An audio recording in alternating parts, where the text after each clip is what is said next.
안녕하세요, 준이TV입니다. 오늘 만나보실 모델은 르노 삼성 자동차의 SM6 LPE 모델입니다. LPE 모델은 얼마 전에 출시했던 르노 삼성 SM6 프라임 모델과 파워트레인을 같이 하고 있고요. 연료만 가솔린에서 LPG로 바뀐 모델로 이해하시면 될 것 같습니다. 처음 출시됐을 때는 물론이고요, 지금 시간이 조금 지났음에도 불구하고 이 C자형 DRL, 범퍼 아래까지 이렇게 파고드는 저 DRL은 다시 봐도 정말 멋스럽고 차가 웅장해 보이는 느낌, 스포티한 느낌까지 잘 구현을 해주고 있는 것 같습니다. LED 퓨어 비전이라고 해서 LED 타입의 헤드램프가 적용이 되어 있고요. 앞쪽에서 보시더라도 본넷 뒤에 주름이 4가지가 있죠. 여기 보시면은 가운데 2개가 이렇게 V 형태로 뻗고 양쪽에서 이렇게 모아지는 형태, 그리고 범퍼가 굉장히 낮게 보이기 때문에 실제로 보면 다양한 각도에서 굉장히 스포티해 보이기도 하고 넓어 보이기도 하고 강인해 보이기도 하고, 디자인만큼은 저는 시간이 조금 지났음에도 분명히 인정해주는 대표적인 차량이라고 말씀드리고요. 직렬 4기통이고요. 연료로는 LPG를 사용하고 있습니다. 최고 출력은 140마력, 토크는 19.7, 변속기는 D스텝이라고 해서 마치 수동 7단 같이 변속 느낌을 전달해주는 엑스트로닉이 적용이 되어 있습니다. 공인연비는 18인치 휠 기준으로 복합연비 9km고요. 도심에서는 7.9, 고속도로에서는 10.8로 알려져 있습니다. 전장은 4850mm, 휠베이스는 2810mm로 비교적 넓은 휠베이스를 확보해주고 있습니다. 앞뒤 오버행, 특히 전륜구동 차량임에도 디자인 측면에서 보면 앞쪽 오버행이 굉장히 짧아 보이는 느낌을 주고 있기 때문에 스포티하고 안정감 있는 느낌을 잘 표현해주고 있습니다.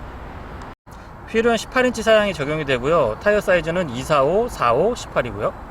측면부 바디라인도 상당히 안정감 있는 느낌을 전달을 해주고 있습니다. 다만 한 가지 다른 점은 앞쪽에서는 약간 날카로운 선들이 보이는 반면에 측면으로 오시게 되면 굉장히 부드럽고 완만한 굴곡이 보이고요. 선과 면을 강조하기보다는 전체적인 볼륨감을 강조하고 있는 그런 디자인으로 저는 느껴지고 있습니다. 후면부에 와서도 굉장히 안정감 있는 느낌은 잘 표현을 해주고 있는데요. 트렁크 끝을 살짝 들어 올려서 립 스포일러 형태의 어떤 기능적인 측면까지도 고려를 해주고 있는 점은 세계적인 트렌드라고 할 수 있을 것 같습니다. 엠블럼 가운데에 후방 카메라가 장착이 되어 있고요. 뒤쪽에서 다른 점은 다른 것보다 LPE라고 하는 엔진의 특성을 보여주고 있습니다. 디퓨저는 그냥 심플한 스타일이고요. 싱글 머플러가 안쪽으로 숨어있는 형태를 띠고 있습니다. 트렁크는 여기에서 버튼 형태로 이렇게 누르시면 열리고요.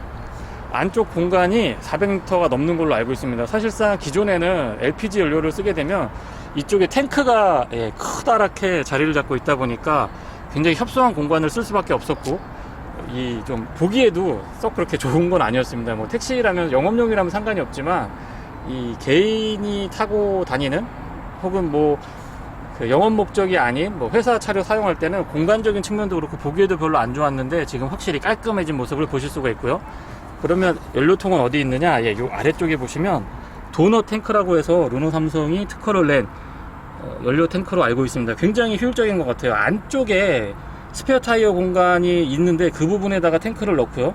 대부분 보시면은 템포러리 스페어 타이어나 펑크 수리킷을 이렇게 갖추고 있기 때문에 이 공간을 10분 활용할 수 있게 된 것 같습니다.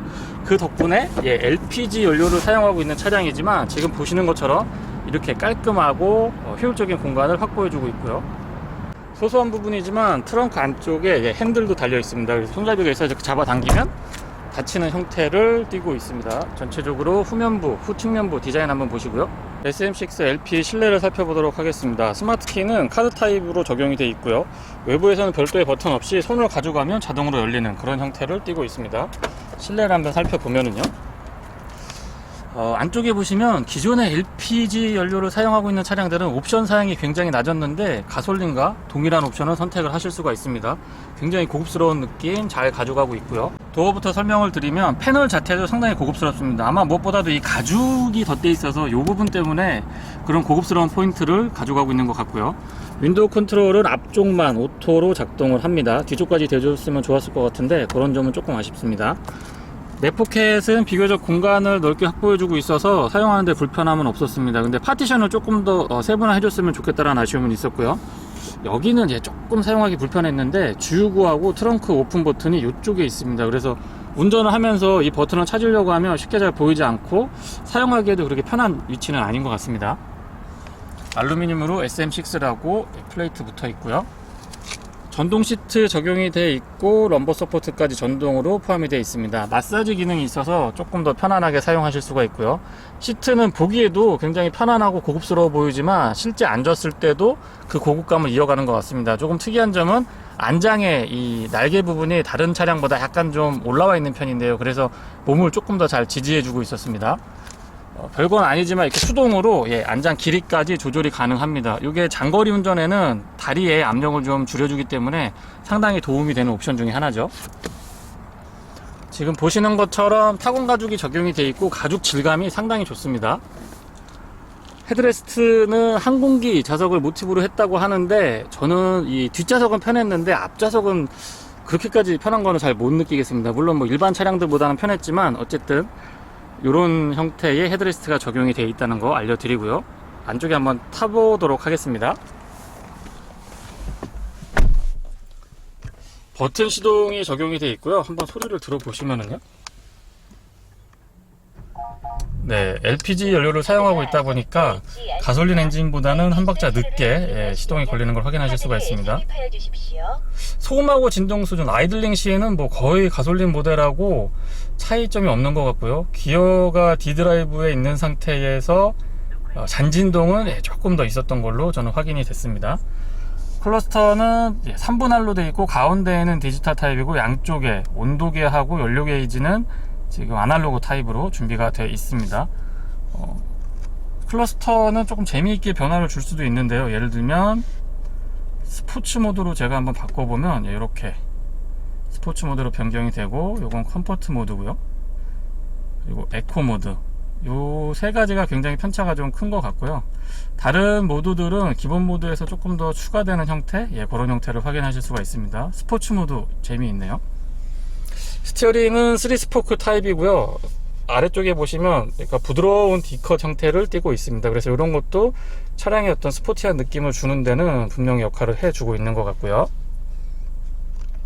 좀 특이한 게 왼쪽에는 지금 크루즈 컨트롤에 관련된 옵션들, 오른쪽에는 음성 인식하고 전화, 인포테인먼트에 관련된 사항들이 있습니다. 그리고 본격적인 인포테인먼트에 관련된 옵션들은 지금 옵션이 아니죠.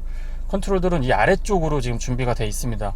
처음에는 적응하는데 이거 되게 불편하다라고 생각을 했는데, 왜냐면 운전할 때 이게 안 보여요. 이렇게 안 보이기 때문에 되게 불편하다고 생각을 했는데, 일단 익숙해지면 뭐 어떤 것들이나 마찬가지겠지만 익숙해지면 사용하기 굉장히 편리합니다. 전혀 시선을 뺏기지 않고 이 손가락 컨트롤만으로 여러 가지를 조절하실 수가 있고요. 볼륨 컨트롤이라든가 트래킹은 여기서 다이얼 형태로 이렇게 돌리게 되어 있습니다. 참고하시면 될 것 같고요. 그리고 보시면은 가운데에 8.7인치 세로 형태로 인포테인먼트 패널이 딱 자리 잡고 있습니다. 굉장히 보기 좋고 좀 미래지향적인 느낌을 잘 보여주고 있는데, 개인적으로 버튼이 조금 많이 나와 있으면, 예를 들면은 공조장치에 관련된 부분들 자주 쓰는 것들은 버튼이 좀 나와 있어 줬으면 좋겠는데 너무 이 안에 다 들어가 있어요. 지금 보시면 저는 이거 적응하는데 솔직히 시간이 조금 걸렸습니다. 그래서 요거는 개인 선호가 조금 호불호가 있을 것 같고요. 저는 요거보다는 요 한 절반 정도 형태의 모니터, 요 정도 차지를 하고 이 밑에는 버튼 타입으로 해서 직관적으로 바로바로 좀 움직일 수 있었으면은 그게 조금 더 편했던 것 같아요, 저는. 그래서 요거는 개인 호불호가 있고, 제 개인적으로는 조금 복잡했습니다, 메뉴가. 그리고 아래쪽으로는 비상등 스위치도 있고, 에코 모드 여기서 바로 선택을 할 수 있게 하키가 나와 있습니다. 그리고 파킹 어시스트 기능이 있어서 지금처럼 직각 주차, 표형 주차 이런 거를 차량의 도움을 받아서 편안하게 주차하실 수가 있습니다. 이런 옵션들은 여성 운전자분들이나 주차가 조금 서투르신 초보자분들한테는 상당히 도움이 될 것 같아요. 열선 시트하고 통풍 시트는 각각 2단으로 이렇게 조절이 가능합니다. 근데 좀 특이하죠. 여기는 통풍 먼저, 그 다음에 열선이고, 조수석 쪽은 통풍이 여기 있고, 그 바깥쪽에 열선, 이렇게 비대칭으로 구조를 이루고 있는 것 같아요. 기어 노브는 크기 적당하고요. 약간 높은 듯 싶지만 그렇게 불편하진 않습니다. 잘 보시면 여기 엑스트로닉이라고 써 있는 거 보이시나요? 보이시죠? 좀 체결감도 좋고 부드러운 느낌이 들고요. D스텝이라고 해서 7단 변속기처럼 사용을 하실 수가 있는데, 이런 점도 굉장히 잘 구현을 해주고 있습니다. 수납 공간은 조금 더 넓었으면 좋겠다라는 생각이 듭니다. 이 부분은 USB를 여기에다가 꽂게 되면 이 커버링이 안 되죠. 아마 쓸 때는 열어놓고 쓰지 않을 때만 이렇게 닫으라고 만들어 놓은 것 같습니다. 하이그로시 재질이 되어 있기는 한데 이렇게 전방위적인 하이그로시가 아니기 때문에 이 정도면 저는 뭐 나쁘지 않다라고 보고요. 12V 파워 아울렛도 이렇게 커버링이 되어 있습니다. 컵홀더는 오픈 타입으로 되어 있고 사이즈가 조금 다릅니다. 앞에가 조금 더 크고 뒤쪽에는 이렇게 하나 더 홀더가 있어서 조금 작은 형태의 컵들도 보관할 수 있게 준비가 되어 있습니다. 커버링은 이렇게 수동으로 올라갔다 내려갔다 하면서 커버링이 가능하고요. 멀티센스라고 해서 여기에서 드라이브 모드를 선택을 하실 수가 있고, 그 다음에 기본적인 컨트롤들은 이 컨트롤러를 통해서 사용을 하실 수가 있습니다. 뭐 적응하는데 그렇게 어렵지 않고요. 우리에게 많이 익숙한 형태이기 때문에 뭐 저는 나쁘지 않았습니다. 전자식 파킹 브레이크 준비가 되어 있고, 이게 이 뒤에가 지금 크루즈 컨트롤하고 스피드 리미터가 여기에 달려 있어요. 굉장히 좀 독특하죠. 르노 차량들이 그런 것 같아요. 암레스트는 크기랑 위치는 적당합니다. 그리고 가죽의 질감이라든가 이런 마무리 잘 되어 있고요. 안쪽의 공간도 나쁘지 않습니다. 이중으로 이렇게 수납할 수 있게끔 준비가 되어 있고, 다른 차량들 예전에 제가 시승했던 SM6는 여기에 이렇게 손이 쑥 들어가서 그 아이스박스 비슷한 역할을 할 수 있게끔 준비가 되어 있던 걸로 제가 기억을 하는데, 지금 LPE 모델에서는 여기가 막혀 있네요. 이게 여기 쑥 들어갔었는데 그거는 옵션이 빠져 있는 것 같습니다. 그래서 수납 공간도 나쁘지 않고, 암레스트의 본연의 기능도 잘 해주고 있습니다. 조수석 순환 구간은 여기에서 이렇게 잡아 당기는 형태고요. 지금 A4 서류를 여기다 넣어 놨는데 이 정도 공간입니다. 공간이 굉장히 좋죠. 그리고 CD 타입의 매체들은 이쪽에서 플레이 할 수 있도록 준비가 돼 있습니다. 전체적인 조수석의 실내 느낌 한번 보시고요. 네, 뒷좌석도 설명 이어가 보도록 하겠습니다. 선쉐이드가 수동이지만 있었으면 조금 더 좋았겠다 싶고요. 열선이 가능한데 이 도어 쪽이 없고 안쪽에 암레스트 쪽에 자리를 잡고 있습니다. 내포켓 크기 적당하고요. 안쪽에 레그룸도 평평하진 않지만 약간 밑으로 파져 있어서 이렇게요. 약간 층이진 것처럼 보이지만 밑으로 좀 파져 있어서 조금 더 효율적으로 사용할 수가 있습니다. 시트는 앞좌석과 마찬가지로 굉장히 편안하고 고급스러운 느낌을 잘 전해주고 있고요. 뒷좌석에서 헤드레스트는 저는 요거 굉장히 편안했습니다. 그리고 소소한 부분이지만 독서등은 이렇게 3개로 구성이 되어 있고 다 LED 타입으로 준비가 되어 있습니다. 안쪽에 한번 타 보면은요, 레그룸은 지금 제가 170 정도 신장이 되는데 제 신장 기준으로 운전석을 세팅을 했을 때에 주먹 2개가 넘게 들어갑니다. 아무래도 2m 80이 넘는 휠베이스를 확보를 하고 있기 때문에 실내 공간이 굉장히 좀 여유로운 것 같고요. 에어벤트는 2개 갖춰져 있고 아래쪽으로는 12V 파워 아울렛이 커버링 되어 있습니다. 최근 트렌드를 보면 여기에 USB 파워 아울렛이 준비가 되면 좋을 것 같은데 그런 점도 추후에는 좀 반영을 해주셨으면 좋겠습니다. 암레스트 준비가 되어 있고 여기에 수납할 수 있고 오픈 타입의 컵홀더 2개 마련이 되어 있습니다. 열선 시트는 여기에서 2단으로 조정이 가능합니다. 강약이 조절이 가능할 수 있게 준비가 되어 있고 등받이까지 열선을 지원을 해주고 있습니다. 전체적인 느낌을 한번 보시면요, 상당히 비례감이 좋은 실내를 보여주고 있고, 저는 무엇보다도 가죽으로 덧대어 있는 저 부분들 그리고 스티치까지 넣어주고 있기 때문에 상당히 고급스럽고 세련된 느낌을 잘 보여주고 있는 것 같습니다. 운전석 쪽도 굉장히 편안한 느낌 전달을 해주고 있네요. 썬루프는 파노라마 타입이 적용이 되어 있는데요, 상당히 쾌적한 느낌을 전달을 잘 해주고 있습니다. 그리고 작동을 해봐도 소음이나 기타 찌그덕찌그덕하는 그런 잡음들도 크지 않았고요. LED 타입으로 조명이 준비가 되어 있고, 이 로터리 타입의 썬루프 스위치가 달려 있는데요, 개인적으로 저는 굉장히 선호하는 옵션 중에 하나입니다. 대부분 버튼이나 레버 타입을 쓰는데 저는 이게 조금 더 편했던 것 같아요. SM6 LPE 모델은 기본적으로 제가 얼마 전에 시승했던 SM6 프라임하고 같은 파워트레인을 채택을 하고 있습니다. 다만 이제 연료가 LPG를 사용한다는 점이 다르고요. 미션도 엑스트로닉 CVT 미션이 적용이 돼 있죠. D스텝이라고 해서 마치 수동 7단 변속기 같은 느낌을 주는 CVT 미션인데요, 개인적으로 저는 굉장히 선호하는 미션 중에 하나입니다. 전체적인 승차감은 앞쪽에 맥퍼슨 스트럿, 뒤쪽에 멀티링크가 아닌 토션빔을 개조한 형태가 적용이 되어 있기 때문에 통상적인 중형 세단에 비해서는 약간 튀는 듯한 느낌은 있습니다. 특히 앞좌석에서는 사실상 그렇게 불편하다거나 그런 단단한 느낌을 조금 덜 받는데요. 상대적으로 뒤쪽에서 앉아 있어 보면은 확실히 좀 멀티링크를 채택한 차량들보다는 조금 튀는 듯한 느낌, 단단한 느낌이 들기는 합니다. 하지만 시트가 굉장히 품질이 좋은 편이기 때문에 뭐 재질도 그렇고요, 쿠션감도 그렇고 시트가 상당 부분 상쇄시켜주는 그런 점도 있으니까 그 점은 한번 참고를 해보시면 좋을 것 같고요. 반드시 저는 시승을 한번 해보시라고 추천을 드리고 있는 편입니다. 꼭 한번 타보세요. 이게 남들이 뭐 뒤쪽에 토션빔이라서 단단하다, 불편하다, 뭐 승차감이 뭐 많이 안 좋다 이런 얘기를 하는데, 이게 개인 편차가 크기 때문에 저는 솔직히 그렇게 거슬릴 정도로 막 뒷좌석의 승차감이 안 좋느냐, 그렇진 않거든요. 그런 부분은 참고를 좀 해주시면 좋을 것 같습니다. 그리고 연비 부분도 언급을 드려봐야 될 것 같은데요. 공연비가 9km대 후반으로 제가 알고 있습니다.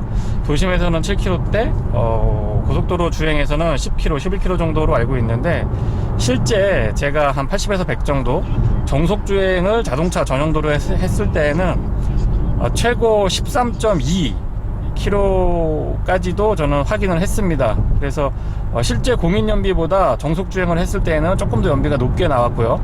반면에 도심 주행에서는 그거보다 조금 떨어지는 그런 연비를 보여주기도 했습니다. 핸들링은 르노 차량들이 대부분 그런 편인데요. 약간은 터프한 느낌이 들면서도 정확하게 돌아 나갑니다. 전륜구동 차량들을 만드는 대표적인 브랜드라고 할 수 있는데요. 르노가 이런 부분에서는 저는 굉장히 잘해주고 있다고 생각을 합니다. 브레이크도 역시 좋은 점수를 주고 싶은데요. 초반부터 담력이 좀 균일하게 나와주는 편이고요. 반복해서 풀브레이킹 테스트를 했을 때에도 그렇게까지 흐트러지거나 쉽게 피로도를 느끼거나 그러진 않습니다. 그래서 기본기에는 굉장히 충실한 편이다 라고 말씀드리고요.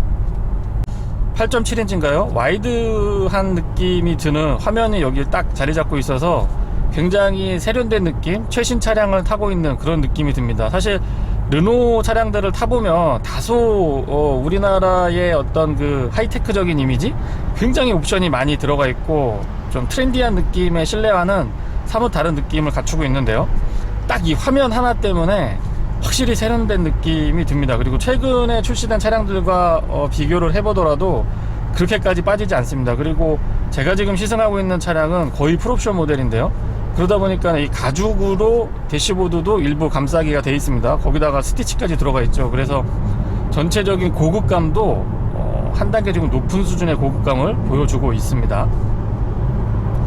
옵션 구성이 전반적으로는 참 좋은데, 저는 어댑티브 크루즈 컨트롤이 빠진 부분은 조금 아쉽다고 언급을 드려보겠습니다.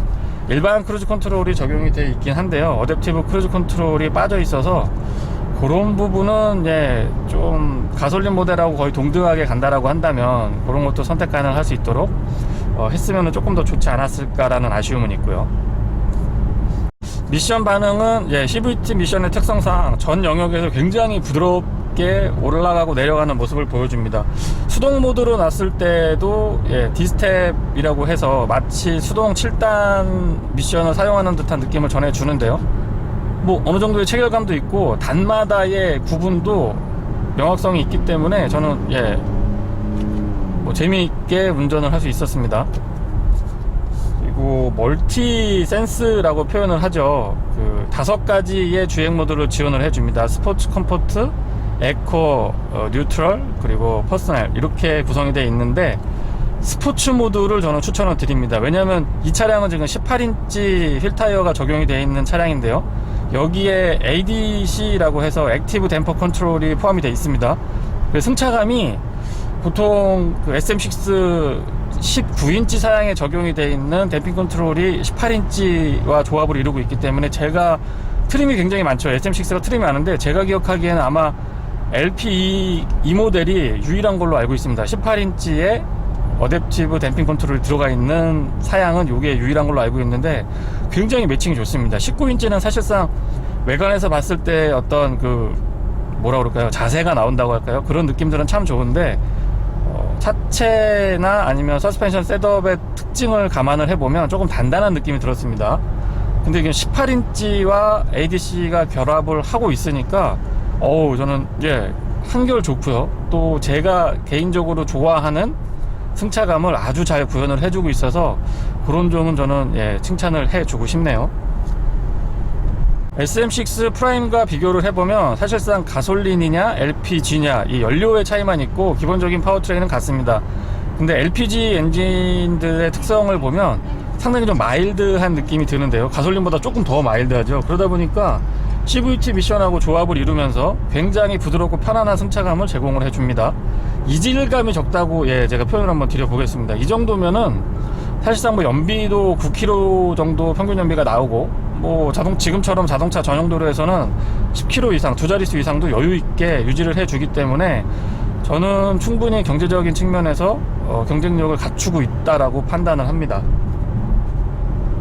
TC 모델이나 뭐 GD 모델 이런 모델들에서는 제가 소음 진동 부분에서 소음을 엔진 회전음을 조금 거친 느낌이 든다라고 언급을 드려본 적이 있는데요. 지금 프라임도 그렇고 요 LP2도 그렇고 엔진의 회전음도 상당히 부드럽고 전혀 거슬리지 않습니다. 그리고 LPG 엔진의 특성상 조금 더 이 소리로 들었을 때는 굉장히 미세하나마 부드럽고 안정감 있는 느낌까지 전달을 해주고 있습니다. 다만 진동 부분에서 특히 이제 도심 구간에서 가다 서다를 반복할 때 주정차 했을 때 개인적으로는 가솔린 자연흡기 엔진보다는 약간의 진동이 조금 더 있었던 걸로 느낌이 왔습니다. 그런 부분은 참고를 한번 해주시면 좋을 것 같고요. 과속 방지턱 같은 거를 넘어 보면은요, 지금 앞에 있는데 ADC 덕분에 그런지 모르겠습니다만 잔진동을 상당히 잘 제어를 해주고 있습니다. 보통 잔진동을 잘 제어를 해주면 상대적으로 단단하고 좀 허리에 부담이 오기 마련인데요. 지금처럼 과속방지턱을 넘어봐도 굉장히 세팅이 잘 되어 있는 것 같습니다. 19인치 휠을 장착한 차량보다는 개인적으로 저는 SM6를 선택을 한다면 저는 18인치 사양을 선택을 할 것 같습니다. 겉보기에 좀 화려한 느낌, 스포티한 느낌도 중요하지만 사실상 그건 외관에서 보여지는 부분이고요. 실제로 운행을 할 때 운전자가 느끼는 만족도, 이런 승차감의 완성도에 있어서는 저는 18인치 사양이 조금 더 궁합이 좋다라고 표현을 한번 드려보겠습니다. 순간적인 펀치력이나 발진 가속력은 사실상 디젤 모델이나 가솔린 모델에 약간 떨어지는 것은 사실입니다. 아무리 그 마력이 140마력이고 토크가 19 정도 된다고 하더라도 물론 과거의 LPG 엔진보다는 좋아졌지만 그런 펀치력이나 어떤 토크감은 살짝 부족하게 느껴지고요. 아시겠지만 풀 LED 헤드램프가 적용이 됩니다. 지금 화면으로 어느 정도까지 전달이 될지 모르겠습니다만 상당히 밝은 시야를 잘 확보를 해주고 있고요. 폭이 넓다기보다는 멀리까지 보여주는 느낌이 저는 시원했던 것 같습니다. 멀티 센스가 적용이 되어 있는 점은 저는 굉장히 재미있고 매력적인 포인트라고 생각을 하는데요. LPG 차량에서 이런 재미, 스포츠 모드, 컴포트 모드, 에코 모드 뭐 이런 것들 모드 간의 편차도 한번 확인을 해보고 또 조금 더 재미있게 운전을 할 수 있다라는 점에서는 확실히 이제 개인들도 LPG 차량을 본격적으로 구매할 수 있는 시대가 열린 만큼 저는 적절하게 대응을 해준 그런 결과물이라고 생각을 합니다. 가솔린 모델하고 LPG 모델하고 그 사이를 좀 더 벌린다기보다는 파워트레인만 차이가 있고 옵션이라든가 이런 전체적인 차량의 구성에서는 동일한 형태로 유지를 해주는 이런 전략은 아마 다른 브랜드들에서도 당분간은 지속될 거라고 저는 예상을 하고 있습니다. 그리고 스포츠 모드에서 킥다운을 하게 되면 비교적 높은 RPM까지 사용할 수 있는 점도 저는 굉장히 좀 답답함을 덜 느끼게 해주는 그런 포인트라고 생각을 했고요. 연료 게이지는 아무래도 복합 연비가 한 자릿수 차량이다 보니까 기존의 디젤이나 아니면 가솔린 2.0, 뭐 1.6 터보 모델에 비교를 해보면 조금 빨리 내려가는 느낌이 체감적으로 다가오는 것 같습니다. 올림픽대로에서 이렇게 자전거 어린이들 타면 안 되는데 좀 위험한 것 같네요. 아무튼 계속 시승을 이어가 보면은요, 어쨌든 연료비 자체가 가솔린에 비해서 연료비 자체가 LPG가 저렴하다 보니까 연간 2만 킬로 정도 운행을 해보면 그래도 한 60에서 100만원 정도의 뭐 타기 나름이고 여러가지 주행 조건에 따라서 달라지겠지만 그 정도의 연료비 절약 효과는 있지 않을까라고 조심스럽게 한번 계산을 해 보고 있습니다. 편차가 너무 커가지고 이거는 제가 절대 기준에서 말씀드리기는 조금 어려울 것 같습니다. 어쨌든 체감하는 느낌, 주유를 할 때마다 기스를 충전할 때마다 비용 절감되는 부분은 아마 느껴지실 것 같아요. 내비게이션은 글쎄요, 화면 자체가 약간의 이질감이 있는 건 사실입니다. 근데 기본적인 어떤 기능들, 티팩이라든가 길을 찾아준다든가 이런 기능들은 저는 충실하다라고 보고요. 그거에 대한 불편함은 없었습니다. 다만 이제 인터페이스나 이 화면 구성에 대해서 약간은 저는 개인적으로 어색한 느낌을 조금 받았습니다. 반면에 블루투스만큼은 저는 인정을 해주고 싶습니다. 연결이 빨랐고요. 그다음에 상대방과 통화를 할 때 저쪽의 음성이, 말하는 음성이 저는 또렷하게 들렸고, 제가 말하는 게 저쪽으로 울린다거나 뭐 이런 잡음이 들어간다거나 이런 것도 없었기 때문에 깨끗한 통화를 할 수 있었습니다. 블루투스가 장착된 차량들이 많이 있지만, 차량에 따라서는 기본적으로 시끄러운 차량들도 있지만 블루투스의 연결이 조금 안 좋다거나 스피커나 마이크 구성이 안 좋아가지고 통화 품질이 조금 떨어지는, 이게 통화 품질이라는 표현이 적절한지 모르겠습니다만 어쨌든 음성 품질이 조금, 음성이나 소리의 품질이 떨어지는 경우가 왕왕 있었는데요. 지금 SM6에서는 그런 점은 찾아볼 수 없었습니다. 굉장히 깨끗하고 연결이 빠릿빠릿하게 돼줘서 저는 좋았습니다. 100% 시내주행, 그것도 가다서다를 반복하는 시내주행에서의 평균 연비는 저는 6.5에서 7.4 정도로 측정이 됐습니다. 공인연비가 7.9로 제가 알고 있는데 어쨌든 차이가 조금 났고요. 아무래도 LPG 엔진을 사용을 하다 보니까 시내 주행에서의 연비는 썩 좋은 편은 아닌 걸로 저는 그렇게 느껴졌습니다. 하지만 연료비가 저렴하기 때문에 글쎄요, 전체적인 유지보수 측면에서는 저는 경쟁력이 있다라고 생각을 하고 있고요. 어쨌든 시내 주행에서 연비는 조금만 더 좋았으면은 경쟁력이 좀 더 있지 않았을까라고 하는 아쉬움은 조금 있었습니다. 연비는 그 정도였고요. 그리고 시승 동안의 평균 연비는 지금 보시면 제가 4일 정도 이 차를 시승을 했는데 9.2km로 측정이 됐습니다. 메이커 측에서 밝히는 공인 연비하고 거의 유사한 정도를 보여주고 있고요. 가다서다를 반복하는 구간도 저는 운행을 많이 했었고, 또 시승의 특성상 최고속 테스트, 급격한 풀 브레이킹, 와인딩 여러 가지를 테스트한 그런 결과로 본다면은 이 정도면은 저는 충분히 개인들한테 어필하기에 부족함 없다라고 생각을 합니다. 물론 조금 더 연비가 좋으면 더 좋겠지만요. 시내 주행에서도 소음하고 진동, 특히 소음 부분은 상당히 조용하고 만족스러웠습니다. 자동차 전용 도로에서 주행을 할 때 언급드렸던 것처럼 진동 부분은 생각보다는 약간 있었던 것 같아서 그 점은 조금 아쉽지만, 전체적인 MVH에 대한 특성들도 글쎄요, 가솔린이나 디젤 모델을 탔을 때의 약간은 터프한 그런 느낌들이 많이 좀 상쇄되어 있는 그런 느낌을 전반적으로 받았습니다. 그래서 이 부분은 이 차를 구매하려고 고려하시는 분들이 한번 참고를 해 보셨으면 좋겠고요. 다시 한번 반복해서 제가 누차 말씀드리지만 꼭 한번 어떻게 해서든지 시승차를 섭외를 하셔가지고 가까운 대리점에서 시승을 꼭 해보시고 차량을 구입하시기를 추천드립니다. 네, 이상 주니TV에서 전해드린 르노 삼성 SM6 LPE 모델의 시승기를 마치겠습니다. 고맙습니다.